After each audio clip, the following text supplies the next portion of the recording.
하 대위, 군복 벗고 싶어? 아니면 목숨을 버리고 싶어? 기름때 낀 목소리가 귓가에 뱀처럼 달라붙었다. 쇳가루와 곰팡내가 뒤엉킨 공기. 여기는 인천항 근처의 거대한 국군복지단 제3물류창고, 그 중에서도 가장 안쪽의 폐기물 처리 구역이다. 나는 차가운 콘크리트 바닥에 무릎을 꿇고 있었다. 터져버린 입술에서 흘러나온 피가 쇠마처럼 비릿하게 번졌다. 놈의 군홧발에 짓밟힌 옆구리가 부러진 듯 숨을 쉴 때마다 비명을 질렀다. 내 앞에서 손을 터는 자는 이 창고의 왕, 박기태 원사였다. 그의 기름진 얼굴이 비상등의 희미한 붉은 빛을 받아 번들거렸다. 대답이 없네. 하긴 육사 수석 졸업한 우리 엘리트 장교님이 지금 상황 파악이 안 되시나?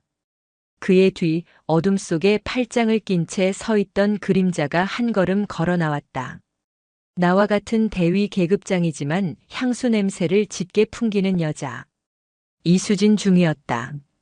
아니, 정확히는 이 부대의 진짜 주인, 이태준 복지단장의 공주님이었다. 박 원사님, 말이 너무 심하잖아. 그래도 우리 하 대위님 불쌍하게. 이수진이 내 턱을 군홧발 끝으로 툭 치켜 세웠다. 굴욕감에 이가 갈렸다. 내까짓게 아무리 열심히 해봤자 아빠 말 한마디면 끝이야. 알아들어? 내가 본 그 서류 쪼가리. 그거 그냥 휴지라고. 넌 이제 끝났어. 비웃음 가득한 목소리. 내 손에 피투성이로 들려있던 것은 단순한 서류 쪼가리가 아니었다.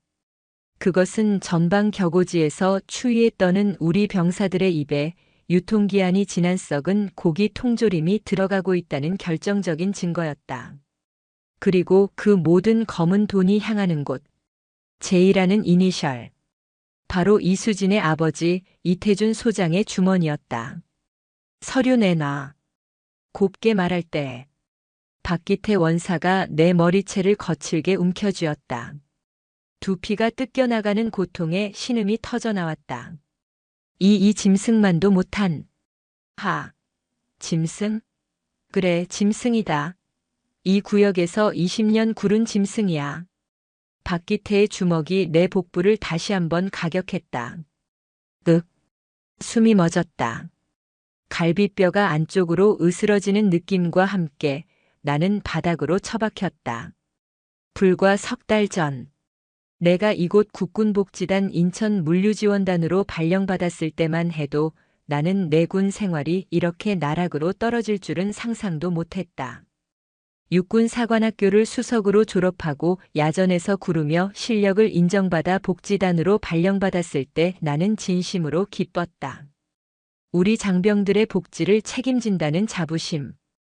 그것 하나로 충분했다. 하지만 그 환상은 첫날부터 깨졌다. 대위 하선우. 금일부로 물류관리과장으로 명받았습니다. 나의 우렁찬 신고에 사무실의 모든 시선이 꽂혔다. 그리고 그중 가장 싸늘한 시선. 바로 옆자리 기획실 소속이라는 이수진 중이었다. 그녀는 전투복을 입었음에도 규정에 어긋나는 긴 머리와 짙은 화장을 하고 있었다. 내가 서류를 검토하는 동안 그녀는 자신의 책상에 앉아 보란 듯이 거울을 보며 화장을 고쳤다. 이중희. 나는 참지 못하고 입을 열었다. 여기는 군대다. 용모복장 규정 다시 숙지하고 즉각 시정하도록. 사무실의 공기가 순간 얼어붙었다. 이수진이 들고 있던 콤팩트를 탁 소리나게 닫았다. 그녀가 천천히 고개를 돌려 나를 위아래로 훑어봤다. 뭐? 방금 뭐라고 했어? 반복은 없다. 즉각 시정하라고 했다. 웃기지도 않네. 너 내가 누군지 몰라? 알 필요 없다. 내 부하면 내 규정을 따르면 된다. 그때였다. 사무실 문이 황급히 열리며 대대장인 김중령이 땀을 뻘뻘 흘리며 뛰어들어왔다. 그는 나를 쳐다보지도 않고 이수진 중위에게 허리를 굽혔다. 아이고 이중위님, 제가 늦었습니다. 단장님께서 기다리십니다. 어서 용산 본부로 가시죠. 용산. 서울 용산구에 위치한 국군복지단 본부. 그곳은 이 부대의 심장이자 모든 이권이 모이는 곳이었다. 아, 진짜. 귀찮게. 알았어요. 이수진은 내 어깨를 툭 치고 지나가며 내 귓가에 속삭였다. 너 오늘 나한테 제대로 찍혔어. 각오해.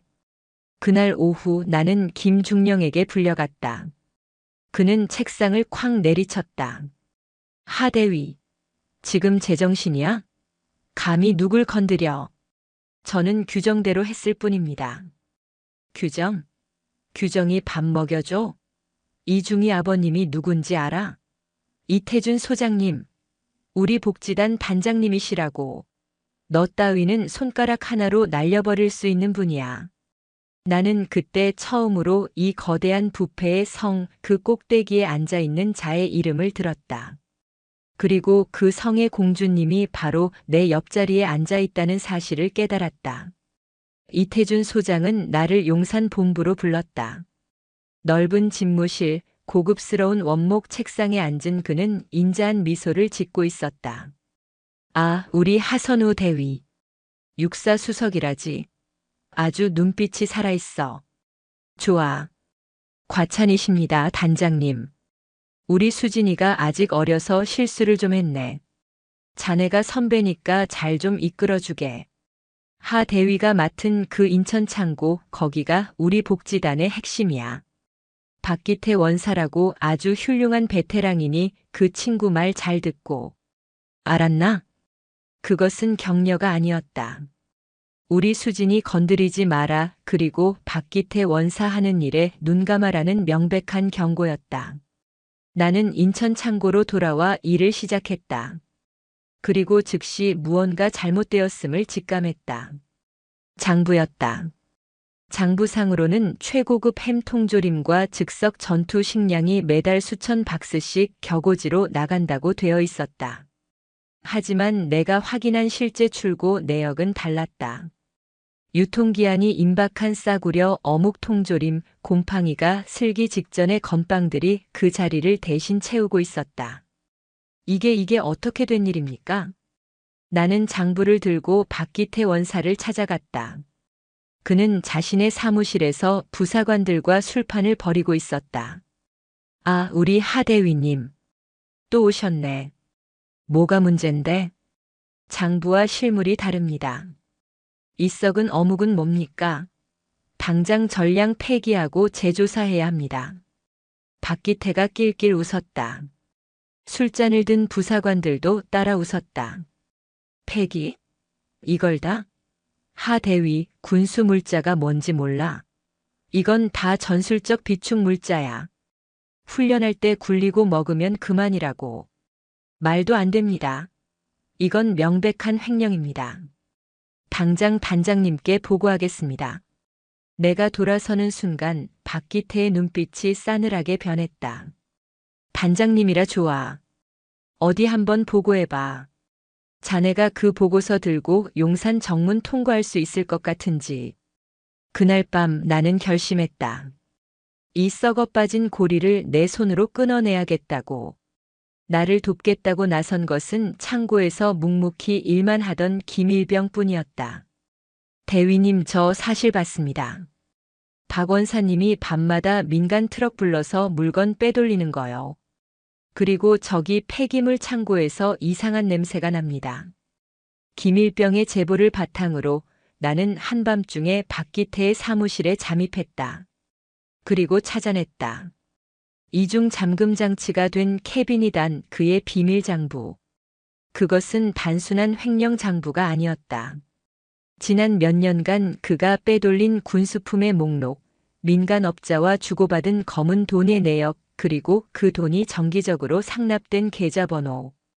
그 끝에는 제2장군님이라는 글자가 선명하게 박혀 있었다. 찾았다. 심장이 미친 듯이 뛰었다. 이것만 있으면 이태준과 박기태를 한 번에.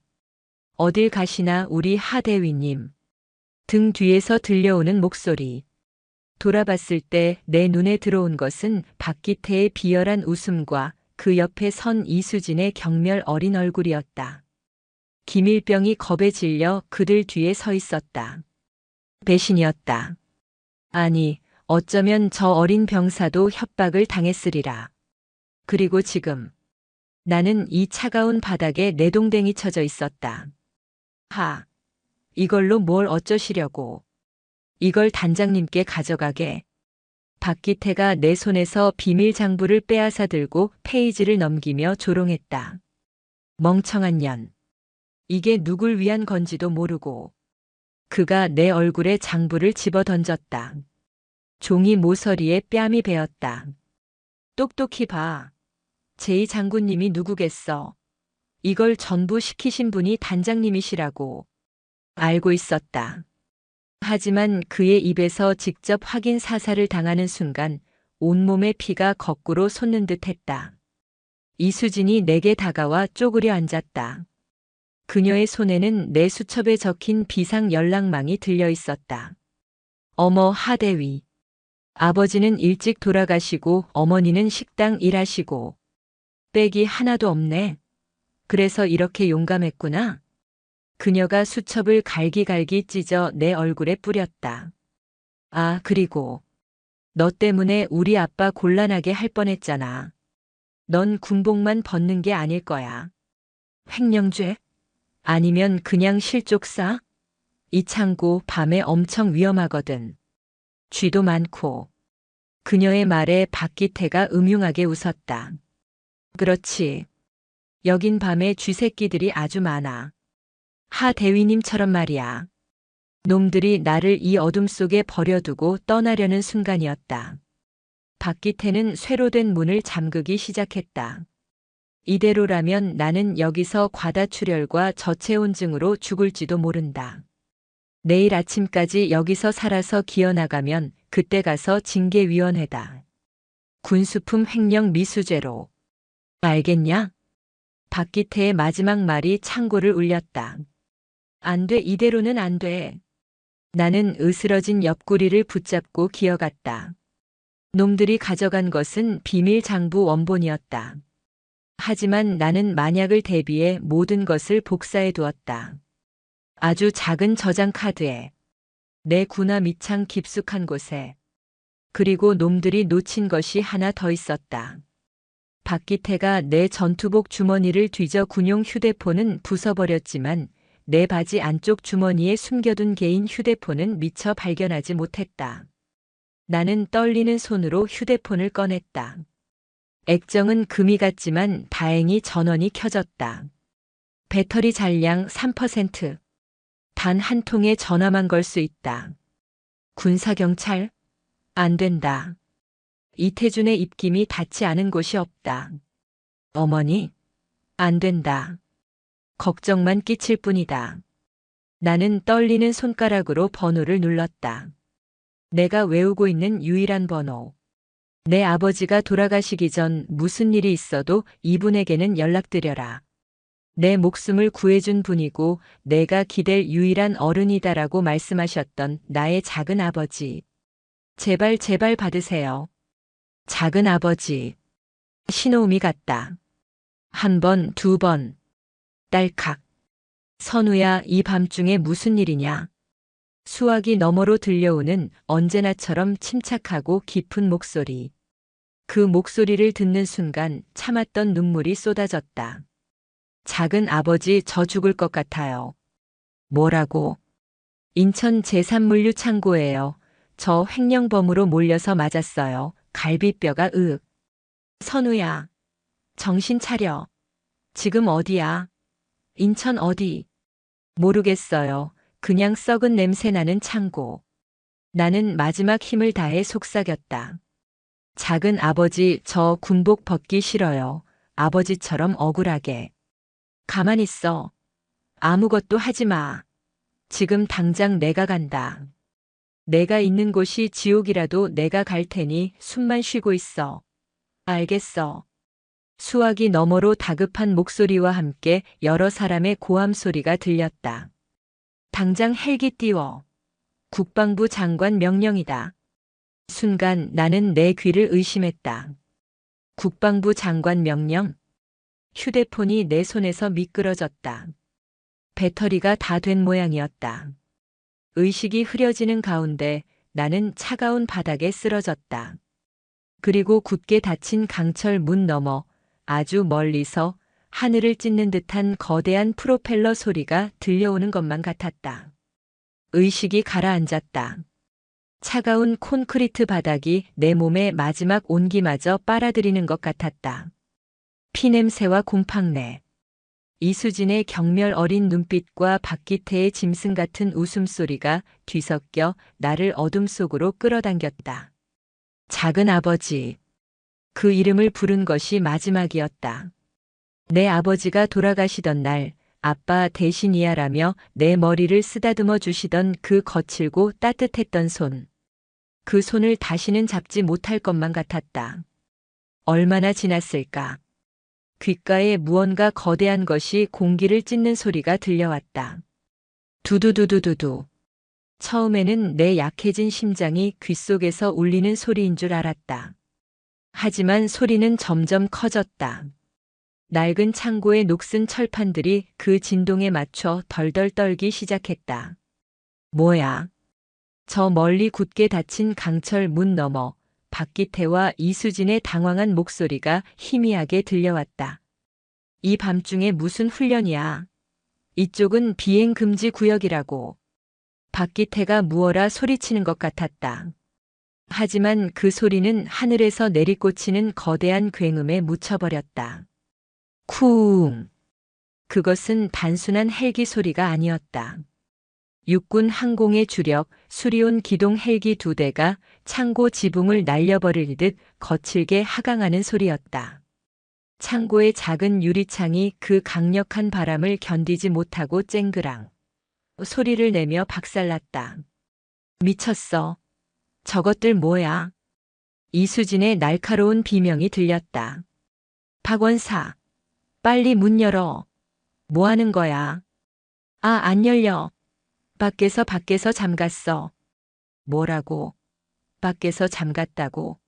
그 말은 놈들도 나와 함께 이 창고 안에 갇혀 있다는 뜻이었다. 그때였다. 쾅, 쾅, 쾅. 강철 문을 부수려는 듯한 거대한 충격음이 3번 울렸다. 그리고 이어진 쇠가 찢어지는 소리. 전원 진입. 목표 하선우 대위. 나머지는 모두 제압한다. 끼익. 굉음과 함께 육중한 강철 문이 종이장처럼 뜯겨져 나갔다. 눈을 뜰 수 없는 눈부신 전술 조명과 함께 검은색 특수 전투복을 입은 대원들이 쏟아져 들어왔다. 그들의 팔뚝에는 국군복지단 마크가 아닌 날카로운 독수리 마크. 국방부 직속 국군안보지원사령부에 특임되었다. 움직이면 쏜다. 전원 바닥에 엎드려. 뭐야 너희들. 여기가 어딘 줄 알고. 나 이태준 단장님. 박기태가 뭐라고 소리치려던 순간 특임대원의 군홧발이 그의 복부를 정확히 가격했다. 짐승 같은 거구의 박기태가 새우처럼 구부러지며 바닥에 나동그라졌다. 단장? 지금 이 순간부로 그 어떤 단장의 명령도 유효하지 않다. 장관님 명령이다. 이수진은 이 상황을 도저히 믿을 수 없다는 듯 하얗게 질린 얼굴로 그 자리에 얼어붙어 있었다. 난 이태준 소장 딸이야. 너희들 지금 계급 소속 불문. 저항하는 자는 즉시 발포한다. 수갑 채워. 이거 이거 놓으라고. 공주처럼 떠받들어지기만 했던 이수진의 비명이 썩은 창고 안을 울렸다. 나는 그 혼란의 중심에서 바닥에 쓰러진 채 가쁜 숨을 몰아쉬었다. 여기다. 목표 발견. 하 대위님. 의무병. 빛이 내 얼굴을 비췄다. 누군가 나를 조심스럽게 부축해 일으켰다. 대위님 정신 차리십시오. 하선우 대위님. 남았구나. 의식 있다. 상태 확인해. 의무병이 내 전투복을 잘라내고 상처를 살폈다. 심각합니다. 옆구리 다발성 골절. 내장 출혈 의심. 쇼크 직전입니다. 당장 이송한다. 길터. 나는 들것에 실려 밖으로 옮겨졌다. 차가운 밤 공기가 찢어진 폐를 파고들었다. 하늘을 올려다보자 2대의 수리온 헬기가 강력한 탐조등을 뿜으며 창고 위를 선회하고 있었다. 그리고 그 아래 수십 대의 검은색 군용 차량이 물류단지 전체를 개미떼처럼 에워싸고 있었다. 이것은 단순한 구조가 아니었다. 거대한 작전이었다. 저것들. 나는 수갑이 채워진 채 끌려 나오는 박기태와 이수진을 보았다. 박기태는 여전히 상황 파악이 안 된다는 듯 씩씩거렸고 이수진은 넋이 나간 사람처럼 울고 있었다. 기록해. 현 시간부로 국군복지단 제3물류창고 전 인원, 직무 정지 및 격리 조치. 모든 서류와 전산 자료를 압수한다. 낮고 침착한 목소리. 헬기 바람을 맞으며 지휘 차량에서 내린 한장교가 지시를 내리고 있었다. 그의 어깨에는 빛나는 별. 준장이었다. 나는 헬기에 실리기 직전 그를 향해 마지막 힘을 다해 입을 열었다. 비밀 장부 박기태 사무실 김일병 배신. 준장이 내게 다가와 허리를 숙였다. 그의 눈은 차가웠지만 나를 향한 경의가 담겨 있었다. 모든 것을 알고 있습니다, 하 대위님. 이제 아무 걱정 마십시오. 장관님께서 모든 것을 바로잡으실 겁니다. 헬기 문이 닫혔다. 내 몸은 떠올랐지만 내 정신은 그 한마디에 붙잡혔다. 장관님께서. 정말이었구나. 내가 평생 작은 아버지라고 불렀던 그분. 늘 명절 때마다 어머니 식당 일을 말없이 거들어 주시던 그분. 수수한 무역회사 사장님이라고만 알고 있었던 그분. 나의 작은 아버지는 대한민국 국방부 장관 이강석이었다. 눈을 떴을 때는 병원이었다. 지독한 소독약 냄새. 경기도 성남 국군수도병원. 대한민국 군인이라면 누구나 아는 최고의 군병원. 그 중에서도 가장 안쪽 외부인의 출입이 철저히 통제되는 일인 특실이었다. 몸을 일으키려 하자 불에 타는 듯한 고통이 옆구리에서부터 전신으로 퍼져나갔다. 움직이지 마. 갈비뼈 4대가 나갔고 비장이 파열돼서 수술했어. 낮고 익숙한 목소리. 작은 아버지. 그가 창가에 서 있었다. 텔레비전에서 보던 그 위험 있는 군복 차림이 아닌 평소처럼 편안한 감색 정장 차림이었다. 하지만 그의 얼굴은 내가 평생 본 적 없는 무서운 얼굴을 하고 있었다. 하룻밤 사이에 꼴이 이게 뭐냐? 선우야. 저 괜찮아요. 어머니께는 연락했어. 내가 그냥 야간 훈련 중에 좀 다쳤다고. 부산에서 지금 오고 계신다. 그가 내 침대 옆으로 다가와 앉았다. 그의 거대한 손이 내 뺨을 덮었다. 따뜻했다. 누가 그랬어? 그 박기태라는 원사놈이냐 아니면 그 계집애냐? 둘 다요. 그리고 김일병이 저를 배신했어요. 배신이 아니야. 작은 아버지가 고개를 저었다. 안보사에서 방금 보고받았어. 김일병 어머니가 시한부 판정을 받았는데 그 약값을 박기태가 대주고 있었더군. 그걸로 협박한 거야. 하선우를 팔면 내 어미를 살려주겠다고. 나는 말을 잃었다. 그 어리고 착했던 병사. 그는 나를 배신한 것이 아니라 어머니를 살리기 위해 지옥 같은 선택을 강요당했던 것이다. 박기태 원사 그자는 지금 어디 있습니까? 남한산성 육군교도소. 지금 이 시간에도 안보사 수사관들이 아주 정성껏 조사 중일 게다. 내가 말한 비밀 장부도 찾았어. 놈의 사무실 바닥 밑 이중 금고 안에 숨겨져 있더군. 이태준 소장 아니 이태준 단장은요? 그놈이 문제야. 작은 아버지의 미간이 좁혀졌다. 그놈 보통 족속이 아니야. 내가 특임대를 투입해서 물류창고를 급습한 직후 그놈은 모든 것을 예상했다는 듯이 움직였어. 무슨 말씀이세요? 어젯밤 너를 싣고 헬기가 뜬 지 10분 만에. 이태준은 용산 국방부 청사에서 긴급 기자회견을 열었다. 작은 아버지가 리모컨을 들어 병실에 대형 텔레비전을 켰다. 화면 가득 이태준 소장의 위선적인 얼굴이 떠올랐다. 그는 수많은 기자 앞에서 눈물을 글썽이며 연설하고 있었다.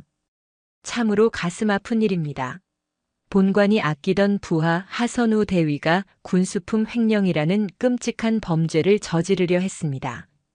저는 그녀를 설득하려 했으나 그녀는 결국 돌이킬 수 없는 선택을. 뭐라고요? 이태준은 내가 횡령을 저지르다 발각되자 기밀 서류를 훔쳐 도주하려 했고 박기태 원사와 이수진 중위가 그것을 막으려다 오히려 폭행을 당했다고 발표했다. 거짓말이야. 전부 다 거짓말이라고요. 나는 소리를 질렀다. 수술 부위가 터질 듯 아파왔다. 쉬어. 흥분하지 마. 작은 아버지가 내 어깨를 눌렀다. 더 가관인 건 뭔지 아나? 그놈은 내가 특임대를 보내 널 구출한 것을 국방부 장관이 자신의 권력을 남용하여 범죄자인 친척을 불법적으로 빼돌린 사건으로 둔갑시켰어. 나는 숨이 멎는 것 같았다. 박기태와 이수진을 잡아넣는 것으로 끝날 일이 아니었다. 이것은 거대한 정치 싸움의 시작이었다. 썩은 군납 비리를 덮기 위해 이태준은 감히 국방부 장관에게 정면으로 전쟁을 선포한 것이다. 작은 아버지 저 때문에. 닥쳐. 그가 내 말을 잘랐다. 그의 눈이 호랑이처럼 번뜩였다. 내 탓이 아니야. 이건 내 싸움이다. 내 아버지가 끝내지 못했던 싸움. 내가 오늘 끝장을 볼 거니까. 그가 자리에서 일어났다. 선우야. 내가 입고 있던 전투복, 군화, 전부 증거물로 압수됐다. 혹시 그 안에 뭔가 중요한 게 있었나? 나는 그제야 정신이 번쩍 들었다.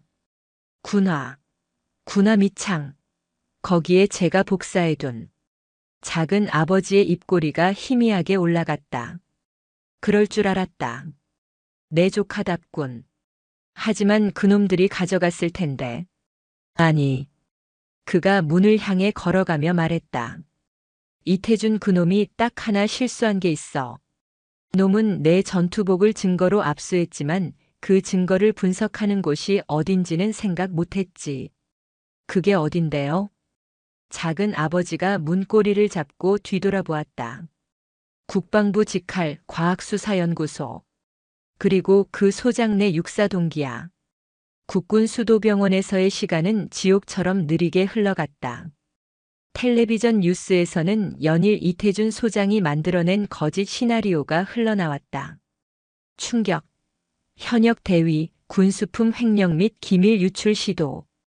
국방부 장관 월권 논란. 친인척 감싸기 의혹. 이태준은 언론을 교묘하게 이용했다. 그는 자신을 부하를 잘못 이끈 죄책감에 시달리는 지휘관으로 포장했고 나를 은혜를 원수로 갚은 배신자로 만들었다.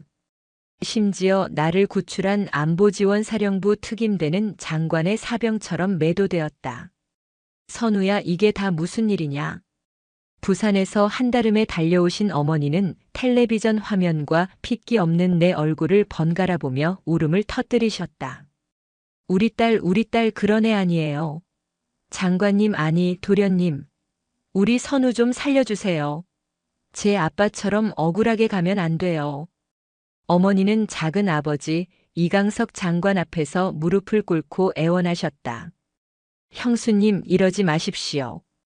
일어나십시오. 작은 아버지가 어머니를 부축했다. 그의 얼굴은 굳어 있었다. 선우, 절대 저렇게 안 둡니다. 제 모든 것을 걸고 형님의 명예를 걸고 약속합니다. 어머니가 돌아가시고 난 뒤 병실에는 무거운 침묵이 흘렀다. 이태준이 술을 썼더군. 작은 아버지가 창밖을 보며 입을 열었다. 자네를 신문하겠다고 군 검찰에서 영장을 청구했어. 내가 장관 직권으로 막았지만 시간 문제야. 놈들은 자네를 이 병실에서 끌어내 군사법정에 세우려 하고 있어. 증거는요? 제 군화 밑창. 찾았다. 그가 품 안에서 아주 작은 저장 카드가 담긴 비닐봉지를 꺼냈다.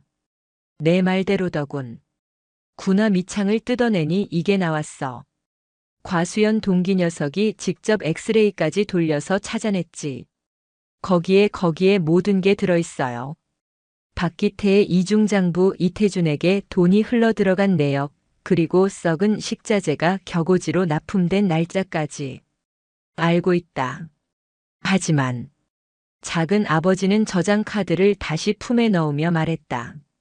이것만으로는 부족해. 네. 그게 무슨 말씀이세요? 그 정도면. 이태준은 이미 이 장부가 내가 조작한 것이라고 밑밥을 깔아놨어. 내가 횡령한 돈을 감추기 위해 혹은 징계를 피하기 위해 상관을 모함하려 했다고. 이 저장 카드를 제출하는 순간 놈들은 불법적으로 수집된 증거라며 물고 늘어질 게다. 그럼 어떡해요? 절망감에 목소리가 떨려 나왔다. 이태준을 무너뜨리려면 놈의 숨통을 한 번에 끊어놓을 더 확실한 증거가 필요해. 놈이 절대 빠져나갈 수 없는 증거. 놈의 입으로 직접 자백하게 만드는 것. 그게 가능할까요? 그 교활한 인간이? 가능하게 만들어야지.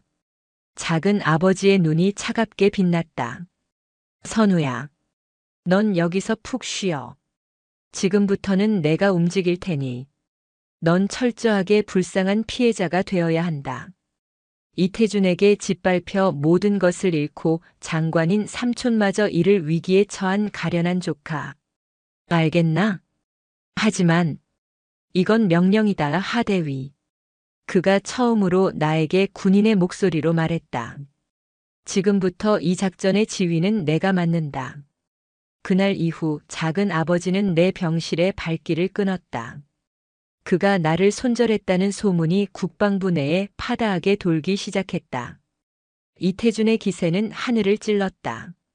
그는 매일같이 언론에 나와 자신의 결백을 주장했다.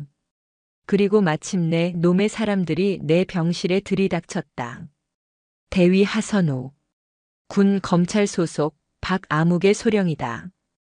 기름진 얼굴의 박소령이 영장을 내밀었다. 뇌물공여, 군수품 횡령, 기밀 유출 미수 혐의로 정식 체포한다. 장관님도 이제 당신 못 지켜줘. 그들은 나를 휠체어에 태워 병원을 빠져나왔다. 기자들이 벌떼처럼 몰려들었다. 하선우 대위님, 혐의 인정하십니까? 장관님과의 관계는 정말입니까? 나는 수술 부위의 고통과 쏟아지는 카메라 세례에 고개를 숙일 수밖에 없었다. 굴욕적이었다. 내가 이송된 곳은 용산의 군 검찰청이 아니었다. 뜻밖에도 그들은 나를 이태준 소장이 있는 국군복지단 본부 단장실로 데려갔다. 1층 로비에는 청렴공정, 복지단, 이라는 거대한 현수막이 위선적으로 걸려 있었다. 왔나 하대위. 단장실. 이태준이 고급스러운 원목 책상에 앉아 승자의 미소로 나를 내려다보고 있었다. 꼴이 말이 아니군. 내가 자네를 얼마나 아꼈는데 어쩌다 이 지경까지 됐나. 연극은 그만하시죠. 내가 이를 악물고 말했다. 연극? 하하. 이태준이 박장대소를 터뜨렸다. 그래, 연극이지. 내 작은 아버지라는 그 이강석 장관하고 나하고 지금 누가 더 연기를 잘하나 시합 중이니까. 그런데 말이야. 아무래도 내가 이긴 것 같아. 그가 책상 위에 신문 하나를 내게 툭 던졌다. 일면 머리 기사. 단독 이강석 국방장관 사의 표명. 이게 대통령 각하께서도 이번 사태에 격노하셨지. 아무리 전쟁 영웅의 아들이라지만 조카 하나 때문에 군 기강을 무너뜨린 장관을 그냥 둘 수는 없지 않겠나? 곧 경질이다. 이제 알겠나? 넌 끝났어. 내가 믿던 동아줄은 끊어졌다고. 이태준이 내게 다가와 휠체어 손잡이를 잡고 내 눈을 똑바로 쳐다봤다. 하지만 내가 마지막 기회를 주지. 하대위. 아직 젊잖아. 군 생활 이대로 끝내긴 억울하지 않아? 무슨 꿍꿍이십니까? 간단해. 자네가 조작했던 그 가짜는 저장 카드. 그거 어디서 났는지 불어. 그리고 이 모든 것이 이강석 장관의 지시로 이루어진 군부 쿠데타였다고 증언해. 나는 숨이 멎는 것 같았다. 이태준은 단순히 나를 밟고 일어서는 것을 넘어 작은 아버지를 반역자로 몰아 완전히 매장시키려 하고 있었다. 미쳤군, 당신. 미쳤다고. 하. 그래, 난 권력에 미쳤다. 어쩔래? 넌 지금 내 손아귀에 있어. 내 어머니 부산에서 작은 식당 하신다면서 오늘 아침에 세무서랑 위생과에서 불시 점검 나갔다던데. 이 악마 같은. 선택해, 하대위. 내가 입을 열면 내 어머니 식당은 무사할 거야. 그리고 너는 정신 이상으로 인한 과실로 불명예 전역 정도에서 끝내주지. 목숨은 붙여주겠다는 소리야. 그의 눈은 진심이었다.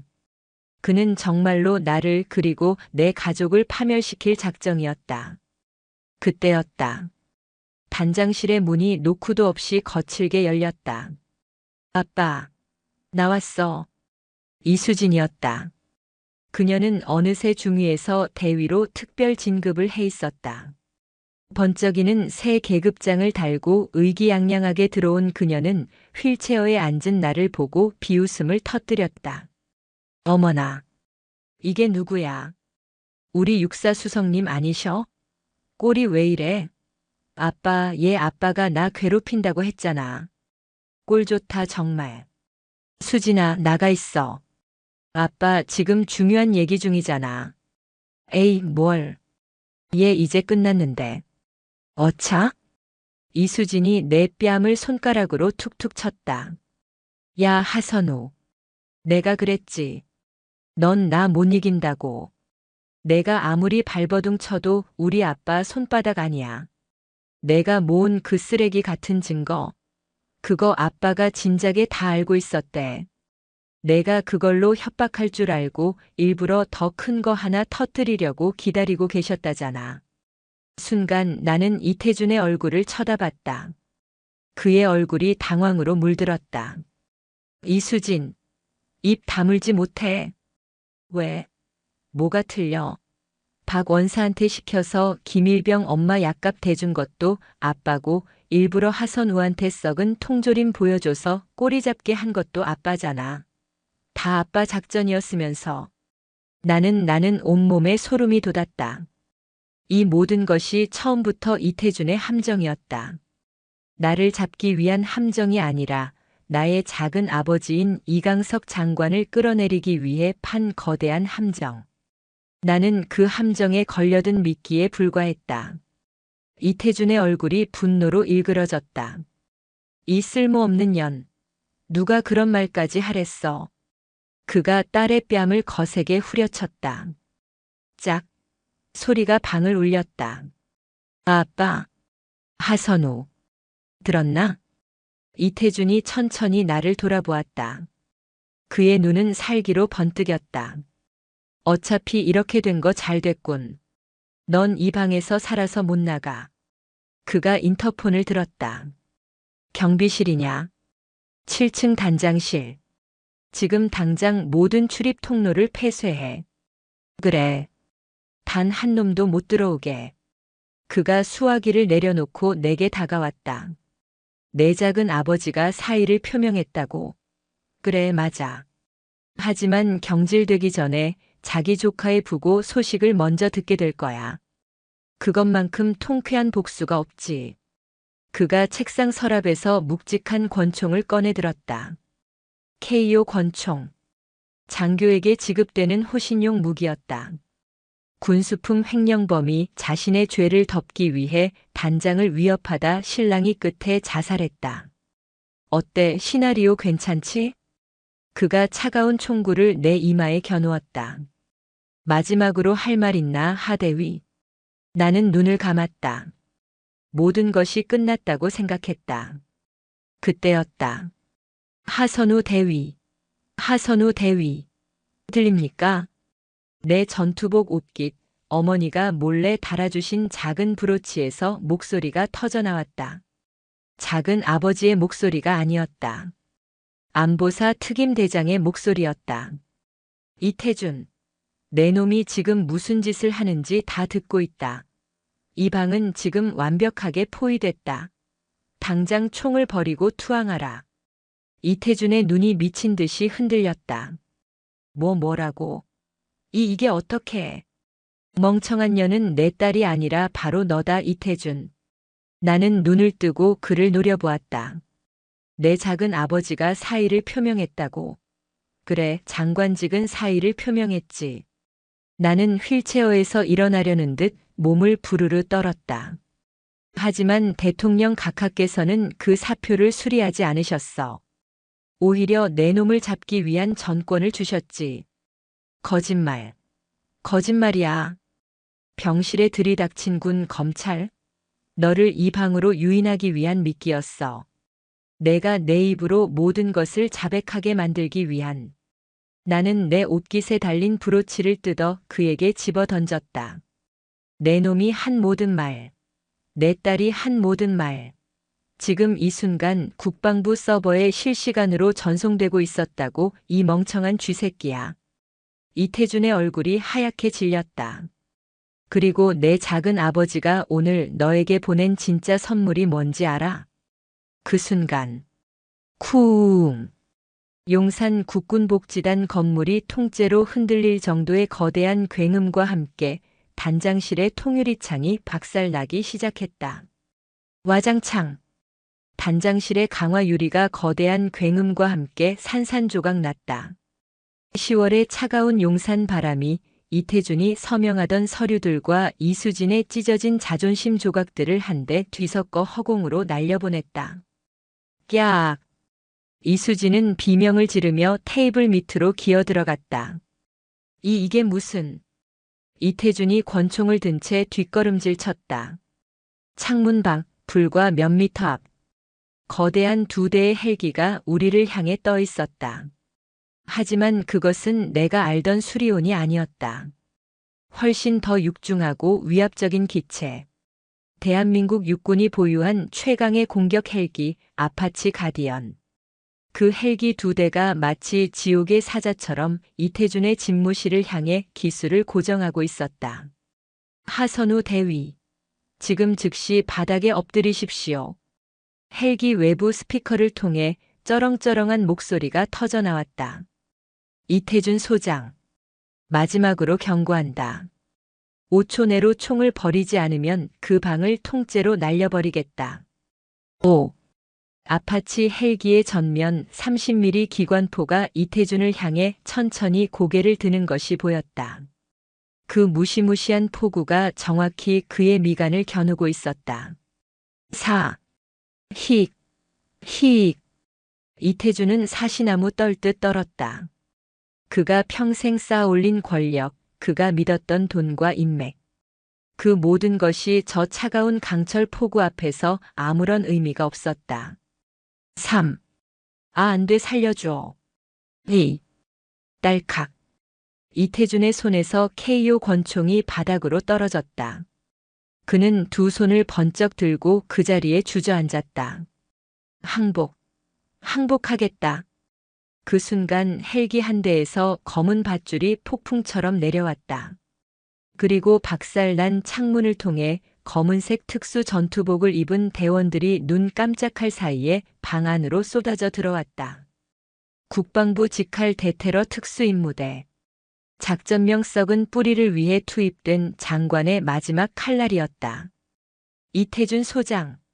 현 시간부로 내란 음모, 살인 미수, 초병 위협, 군수품 횡령 교사 혐의로 긴급 체포한다. 나는 단장이다. 예우를 갖춰라. 닥쳐. 특임대장이 이태준의 얼굴을 군홧발로 짓밟아 바닥에 처박았다. 내 놈에게 갖출 예우 따위는 없다. 이 나라의 군복을 더럽힌 반역자 새끼. 대원들은 이태준의 팔을 꺾어 등 뒤로 수갑을 채웠다. 테이블 밑에서 벌벌 떨고 있던 이수진도 짐짝처럼 끌려 나왔다. 아빠, 아빠, 살려줘. 난 몰라. 난 아무것도 몰라. 아빠가 시켜서 한 거야. 이 배신자년. 이태준이 딸을 향해 악을 썼지만 그들의 추악한 싸움은 특임대원의 개머리판에 의해 곧바로 중단되었다. 모든 것이 순식간에 정리되었다. 나는 멍하니 그 광경을 바라보았다. 그때 헬기에서 마지막으로 한 남자가 내려왔다. 작은 아버지. 이강석 장관. 그는 헬기용 방풍 고글을 벗으며 나에게 다가왔다.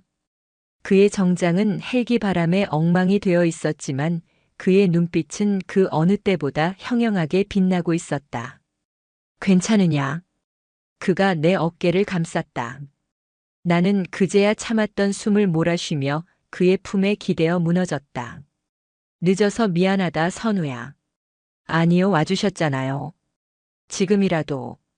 아직 안 끝났다. 작은 아버지가 나를 부축해 일으켰다. 그는 헬기에서 내린 밧줄 패스트 로프 하나를 내 쪽으로 끌어왔다. 이태준이 내게서 군복을 벗기려 했지. 그가 내 어깨를 바라보았다. 환자복 위에 걸쳐진 낡은 전투복상에 내 놈들이 감히 내 조카의 군복을 더럽혀? 그가 바닥에 엠무릎 꿇린 이태준에게 다가갔다. 이태준, 너는 오늘 내가 그토록 무시했던 저 여군 장교의 손에 심판받을 것이다. 무슨. 작은 아버지가 나를 돌아보았다. 하대위. 저 썩은 뿌리를 내 손으로 직접 뽑아라. 나는 무슨 뜻인지 즉시 알아차렸다. 나는 헬기에 연결된 밧줄을 들어 이태준의 두 손목에 단단히 감아 묶었다. 안 돼. 안 돼. 장관님. 제발. 내가 잘못했소. 이 장관. 이강석. 이태준이 비명을 질렀다. 하대위 준비됐나? 준비됐습니다. 올려. 작은 아버지의 명령이 떨어지자마자 헬기에 연결된 밧줄이 팽팽해지며 이태준의 몸을 허공으로 끌어올렸다. 으악! 이태준은 국군복지단 7층 창문에 대롱대롱 매달렸다. 그의 밑으로는 수백 명의 복지단 직원들과 이 소식을 듣고 몰려든 기자들이 경악에 찬 눈으로 그를 올려다보고 있었다. 대한민국 육군 소장. 복지단의 왕. 그가 횡령범이 매달리듯 창밖에 매달려 발버둥 치는 모습은 그 어떤 재판보다도 강력한 심판이었다. 그리고 너. 작은 아버지가 이수진을 돌아보았다. 그녀는 이미 공포에 질려 실신 직전이었다. 하대위. 저자는 어떻게 할까? 나는 이수진에게 다가갔다. 그리고 내 어깨에 달린 피와 먼지로 더러워진 나의 대위 계급장을 떼어냈다. 너. 나는 이수진의 뺨을 후려치는 대신 그녀의 어깨에 달린 특별 진급한 가짜 대위 계급장을 거칠게 뜯어냈다. 이 계급장 너 같은 년이 달 자격 없어. 나는 그 계급장을 바닥에 던지고 구둣발로 짓밟았다. 너는 내가 그토록 무시했던 전방격오지. 그곳에서 내가 빼돌린 썩은 통조림을 평생 먹으며 복무하게 될 거다. 내 아버지 없이 내가 내 발로. 아, 안 돼. 이수진은 그 말에 완전히 무너져 내렸다. 나는 작은 아버지를 돌아보았다. 작은 아버지. 이제 다 끝난 거죠? 아니. 그가 나를 헬기로 이끌었다. 진짜 심판은 지금부터다. 내가 직접 저놈들을 심판할 증거를 온 세상에 공개해야지. 어디로 가는 겁니까? 용산. 국방부 브리핑실. 지금 이 순간 모든 방송국 카메라가 너를 기다리고 있다. 가서 당당하게 말해. 내가 본 것, 내가 겪은 것, 그리고 내가 이긴 것을. 나는 헬기에 올라탔다. 헬기는 거대한 굉음을 내며 떠올랐다. 내 발 아래 창문에 매달려 끌려오는 이태준의 비명소리가 들리는 듯 했다. 나는 용산의 하늘을 바라보았다. 내가 그토록 지키고 싶었던 나의 군대. 그 군대를 좀먹던 쥐새끼들을 내 손으로 잡았다. 아버지, 보고 계십니까?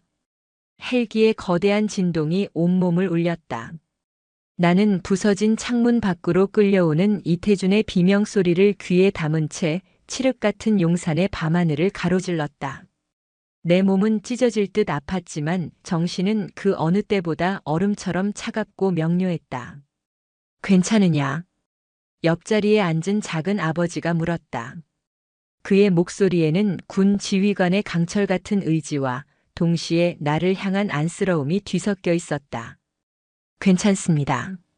나는 터진 입술을 혀로 핥았다. 아직 끝나지 않았으니까요. 우리가 탄 아파치 헬기는 위용을 과시하듯 국방부 본청 건물이 아닌 연병장 한가운데에 거칠게 착륙했다. 이미 그곳은 수백 개의 카메라 조명으로 대낮처럼 밝혀져 있었다. 대한민국 모든 방송국의 중계 차량이 집결해 있었다. 문이 열렸다. 장관님, 이쪽입니다. 지금 이게 무슨 상황입니까? 하선우 대위는 정말 횡령범입니까? 기자들이 벌떼처럼 몰려들었다. 작은 아버지는 나를 부축해 내리게 했다. 나는 일부러 휠체어를 타지 않았다. 부러진 갈비뼈가 폐를 찔러도 상관없었다. 나는 저 짐승들 앞에서 두 다리로 당당히 서서 죽음을 선고하고 싶었다. 나는 피와 먼지로 범벅이 된 전투복 차림 그대로였다. 이보다 더 강력한 증거는 없었다. 모두 비키시오. 작은 아버지의 불호령에 안보사 요원들이 길을 텄다. 우리는 수많은 카메라 세례를 뚫고 브리핑실로 향했다. 그리고 그곳에서 나는 내 생애 가장 통쾌한 광경을 목격했다. 브리핑실 단상. 그 한가운데에 이태준이 무릎 꿇려 있었다. 그는 헬기에 매달려 오느라 전투복이 갈기갈기 찢어져 있었고 얼굴은 공포와 굴욕감으로 일그러져 있었다. 그 옆에는 실신한 듯 축 늘어진 이수진이 군사경찰에게 붙들려 있었다. 하하선우. 이태준이 나를 발견하고 이를 갈았다. 이 인연이 감히. 조용히 못해. 안보사 요원의 개머리판이 그의 등을 내리찍었다. 브리핑실은 물을 끼얹은 듯 조용해졌다. 모든 기자가 이 믿을 수 없는 광경을 현역 육군 소장이 반역자처럼 무릎 꿇려 있는 이 장면을 숨죽여 촬영하고 있었다. 작은 아버지가 마이크 앞에 섰다. 그의 목소리는 낮았지만 브리핑실 전체를 압도했다. 국민 여러분, 그리고 국군 장병 여러분. 오늘 저는 국방부 장관으로서 이 나라 군의 가장 치욕스러운 민낯을 여러분께 공개합니다. 그가 나를 돌아보았다. 하선우 대위. 이 자리는 자네의 자리다. 그가 나에게 단상을 양보했다. 나는 수술 자국이 터지는 고통을 참으며 한 걸음 한 걸음 나아갔다. 내가 마이크 앞에 서자 수백 개의 플래시가 나를 향해 터졌다. 나는 주머니에서 이태준의 단장실에서 뜯어낸 그 작은 브로치를 꺼내 들었다. 이태준 소장. 당신은 내가 이 방에서 살아서 못 나갈 거라고 했지. 나는 브로치를 마이크에 가까이 댔다. 하지만 당신이 한 모든 말은 지금 이 순간 이곳에 생중계되고 있었다. 나는 재생 버튼을 눌렀다. 이 쓸모없는 년. 누가 그런 말까지 하랬어. 하선우. 넌 이 방에서 살아서 못 나가. 군수품 횡령범이 자신의 죄를 덮기 위해 단장을 위협하다 신랑이 끝에 자살했다. 어때, 시나리오 괜찮지? 브리핑실은 거대한 충격에 휩싸였다. 기자들의 입이 떡 벌어졌다. 이태준의 목소리. 그가 자신의 입으로 살인을 모의하고 자신의 죄를 고백하는 그 모든 내용이 적나라하게 울려 퍼졌다. 거짓말. 조작이야. 저건 조작된 거라고. 이태준이 짐승처럼 포효했다. 조작이라고? 나는 차갑게 웃었다. 좋아. 그럼 이건 어떤가? 나는 내 전투와 밑창을 뜯어냈다. 그곳에 숨겨져 있던 피와 흙으로 더러워진 작은 저장 카드. 여기. 당신이 그토록 찾던 내 조작된 증거가 있다. 나는 저장 카드를 옆에 대기하고 있던 안보사 전산 요원에게 넘겼다. 잠시 후 단상 뒤편의 거대한 화면에 그 지옥 같았던 장부의 내용이 떠올랐다. 유통기한 3년경과 전투 햄 통조림 전방 1사단 납품. 곰팡이 검출 건빵 3군단 납품. 납품 대금 차액 120억 원. 수신인 제2장군님. 화면은 이내 이태준의 해외 차명 계좌 내역으로 바뀌었다. 수백억 원대의 검은 돈이 스위스와 싱가포르의 유령 회사로 흘러들어간 내역이 낱낱이 공개되었다. 저건 이태준은 더 이상 변명조차 하지 못했다. 그는 넋이 나간 사람처럼 화면을 바라보았다. 나는 마이크를 다시 잡았다. 국민 여러분, 이태준 소장은 지난 5년간 전방에서 고생하는 우리 장병들의 목숨을 담보로 자신의 배를 채웠습니다. 썩은 통조림을 먹인 것도 모자라 그 비리를 덮기 위해 부하 장교를 살해하려 했습니다. 나는 무릎 꿇린 이태준에게 다가갔다. 그리고 그의 어깨에 달린 번쩍이던 소장 계급장을 움켜쥐었다.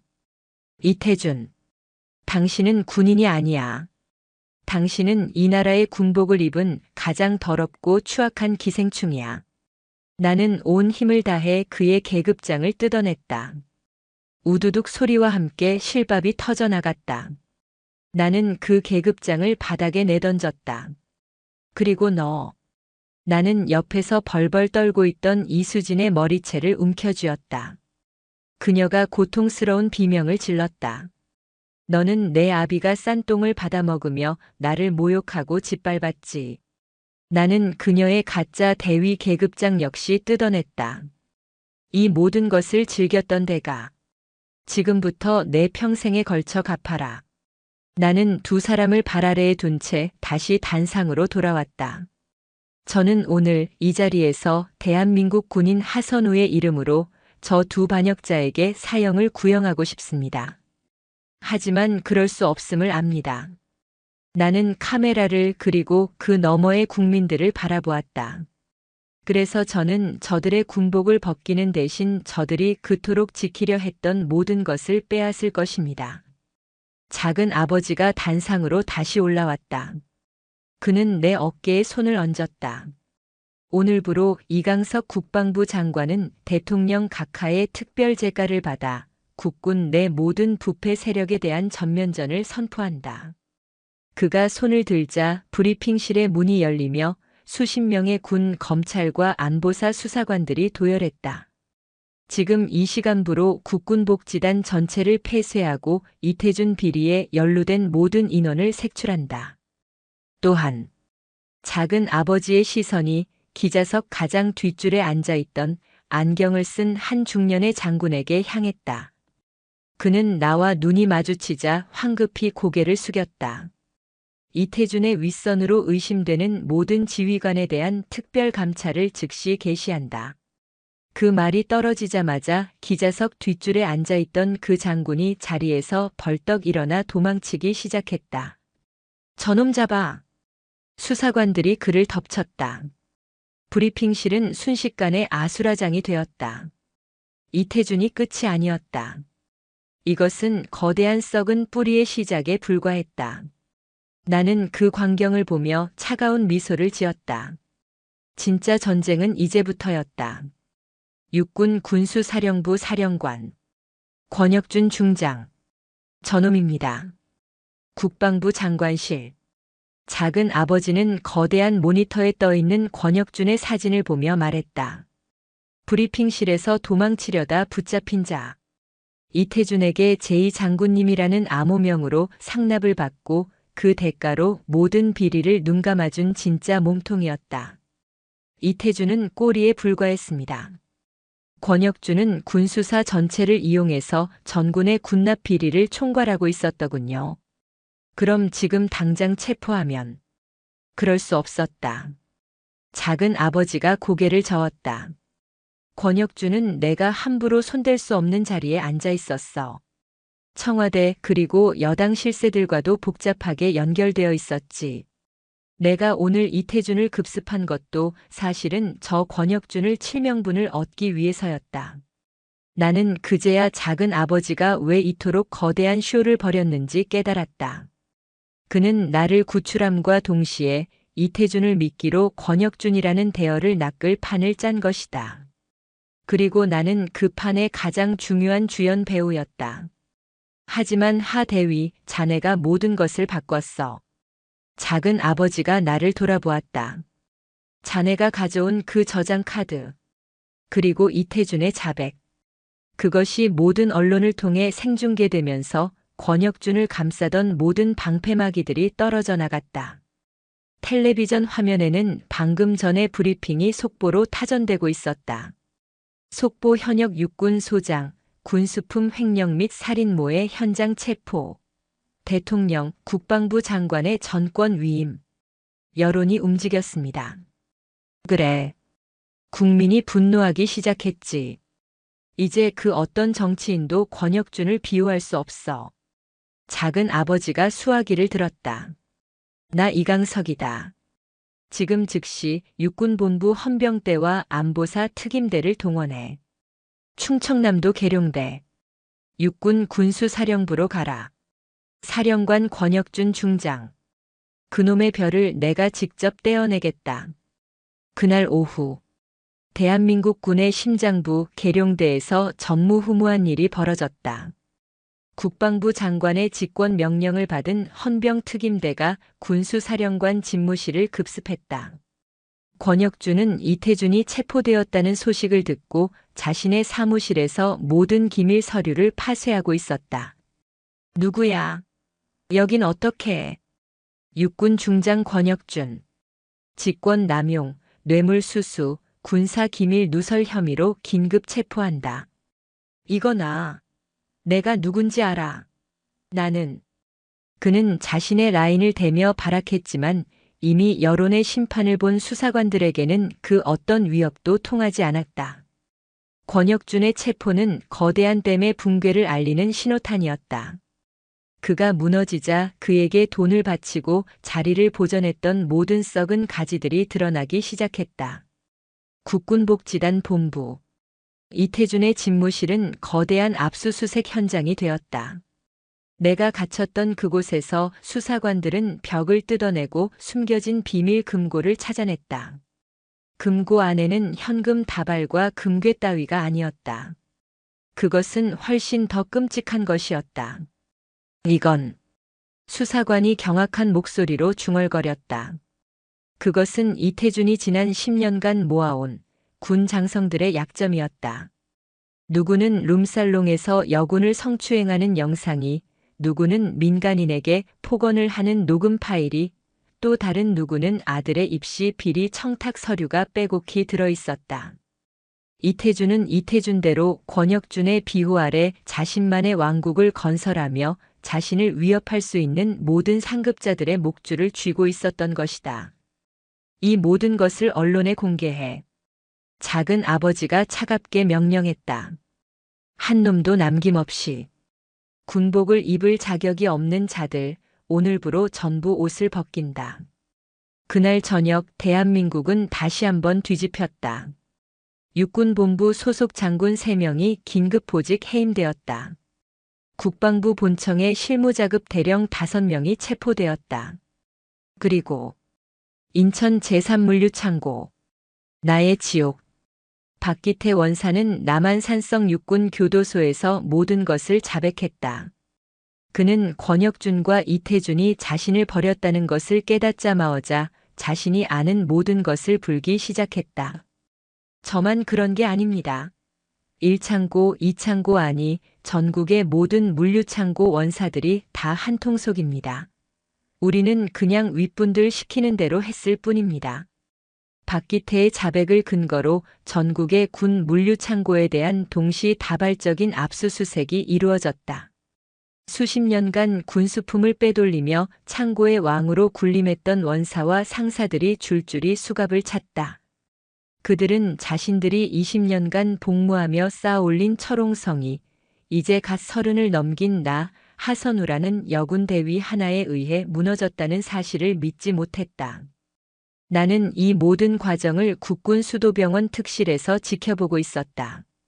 수술 부위는 여전히 아팠지만 썩은 살이 도려내지는 듯한 통쾌함에 고통마저 잊을 정도였다. 이수지는 어떻게 됐을까? 그녀는 이태준이 체포되자마자 자신은 아무것도 모른다며 아버지의 모든 죄를 뒤집어 씌우려 했다. 하지만 내가 공개한 녹취 파일, 박 원사한테 시켜서 김일병 엄마 약값 대준 것도 아빠고 일부러 하선우한테 썩은 통조림 보여줘서 꼬리 잡게 한 것도 아빠잖아. 다 아빠 작전이었으면서. 이것이 그녀의 발목을 잡았다. 그녀는 범죄의 공범일 뿐만 아니라 그 모든 계획을 인지하고 즐겼다는 것이 만천하에 드러났다. 그녀는 군 검찰 조사실에서 밥을 넘기지 못하고 매일 밤 비명을 지르며 울부짖고 있다고 했다. 한때 복지단의 공주였던 그녀는 이제 국민 역적의 딸이자 살인모의 공범으로 법의 가장 차가운 심판을 기다리는 신세가 되었다. 모든 것이 제자리를 찾아가는 것 같았다. 하지만 내 마음속에는 한 가지 풀리지 않은 응어리가 남아 있었다. 나를 배신했던 혹은 배신할 수밖에 없었던 김일병. 그는 어떻게 됐을까? 박기태의 협박을 받고 나를 함정에 빠뜨렸던 그 어린 병사. 선우야. 작은 아버지가 병실 문을 열고 들어왔다. 그의 얼굴은 몇 날 며칠 밤을 새운 듯 지쳐 보였지만 눈빛만은 살아있었다. 이제 내가 직접 만날 사람이 있다. 그가 문을 열자 군사 경찰 2명에게 이끌려 헬쑥한 얼굴의 한 병사가 들어왔다. 수척해진 얼굴. 초점을 잃은 눈동. 김일병이었다. 그는 나를 보자마자 그 자리에 무너져 내렸다. 네 대위님. 그가 짐승처럼 울부짖으며 내 침대 발치에 이마를 찍기 시작했다. 제가 죽일 놈입니다. 저를 죽여주십시오. 나는 그를 차갑게 내려다보았다. 내 마음속에서 연민과 분노가 동시에 휘몰아쳤다. 고개 들어라, 김일병. 내 목소리는 얼음장처럼 차갑게 병실 공기를 갈랐다. 김일병은 차마 고개를 들지 못하고 바닥에 이마를 박은 채 온몸을 떨고만 있었다. 제가 대위님을 그래. 나는 천천히 침대에서 몸을 일으켰다. 수술 부위가 찢어지는 듯한 고통이 몰려왔지만 나는 이를 악물고 참았다. 휠체어에 의지하지 않고 내 2발로 저 병사를 마주해야 했다. 내가 나를 팔았지. 내가 나를 그 썩은 창고로 유인했고 박기태가 나를 짐승처럼 팰 때 너는 문 밖에서 망을 봤어. 어머니가. 어머니 때문에? 나는 실수했다. 그래, 내 어머니가 시한부 판정을 받았더군. 박기태가 그 약값을 대주며 널 협박했겠지. 내 어미를 살리고 싶으면 하선우를 밟아 죽이라고. 김일병의 어깨가 부서질 듯 떨렸다. 하지만 김일병. 그건 이유가 될 수 없어. 나는 그의 앞에 섰다. 그리고 그의 멱살을 잡고 강제로 고개를 들게 했다. 그의 눈은 눈물과 콧물 그리고 공포로 범벅이 되어 있었다. 너는 나 한 사람을 배신한 게 아니야. 너는 내가 입은 그 군복을 배신했어. 내가 지켜야 할 전우를 짐승의 아가리에 밀어넣었어. 내가 박기태에게서 받은 그 더러운 돈이 내가 싼 똥을 치우다 죽을 뻔한 나 하선우의 목숨값이었다고. 내 고함에 김일병의 눈동자가 공포로 가득 찼다. 잘못했습니다. 용서받을 생각하지 마라. 나는 그를 바닥에 내팽개쳤다. 너는 내가 한 짓에 대한 대가를 치러야 해. 내 어머니가 아프다는 이유로 모든 것이 용서될 거라 생각했다면 그건 내 착각이야. 작은 아버지는 이 모든 광경을 문에 기댄 채 말없이 지켜보고 있었다. 나는 다시 침대로 돌아가 협탁 위에 있던 서류 봉투 하나를 집어들었다. 그리고 그것을 김일병의 얼굴에 던졌다. 이게 뭡니까? 열어봐. 김일병은 떨리는 손으로 봉투를 열었다. 그 안에는 그의 어머니가 입원한 병원의 수술 일정표와 완납 영수증이 들어있었다. 어머니 수술. 내가 나를 배신했던 바로 그날 밤. 작은 아버지께서 아니 국방부 장관님께서 내 어머니가 입원한 병원으로 사람을 보냈다. 김일병의 눈이 믿을 수 없다는 듯 커졌다. 박기태가 대주던 그 약가? 그거 원래 내 어머니 같은 군인 가족을 위해 복지단에서 지급되었어야 할 복지 기금이었어. 박기태와 이태준이 그 기금마저 횡령해서 마치 자신들의 돈인 양 너를 협박하는 데 썼던 게고. 나는 말을 이었다. 내 어머니 수술은 장관님께서 복지단에서 환수한 그 횡령금으로 진행하셨다. 내가 받은 더러운 돈이 아니라 내가 지켰어야 할, 그러나 내가 외면했던 바로 그 정의가 내 어머니를 살린 거야. 김일병은 영수증을 붙잡고 오열했다. 그는 용서받을 수 없는 죄인이었지만 동시에 이 거대한 비리 시스템의 가장 연약한 피해자이기도 했다. 김일병. 그의 울음소리가 병실을 채웠다. 너는 군 교도소에 가지 않을 거다. 예. 교도소에 보내서 너 같은 놈 밥 먹여줄 세금 따위는 없다. 나는 그를 차갑게 내려다보았다. 중장년층이 원하는 것은 단순한 용서가 아니다. 그들은 정의로운 처벌과 참된 교훈을 원한다. 너는 남은 군 생활을 내가 그토록 피하고 싶었던 곳에서 하게 될 거다. 강원도 인제. 최전방 GOP. 그것도 가장 험한 동부 전선 12사단으로 재배치된다. 내가 인천항 물류창고에서 편하게 빼돌렸던 그 통조림이 얼마나 귀한 것인지 내 몸으로 직접 깨닫게 될 거야. 나는 군사경찰에게 고갯짓했다. 남은 군 생활 1년. 매일 밤 잠들기 전에 생각해라. 내가 오늘 왜 살아있는지. 그리고 내가 지켜야 할 진짜 어머니가 누구인지. 알겠나? 예, 알겠습니다. 대위님. 김일병은 눈물 콧물을 닦으며 목이 터져라 경례를 붙였다. 그것이 그가 내게 할 수 있는 유일한 속죄였다.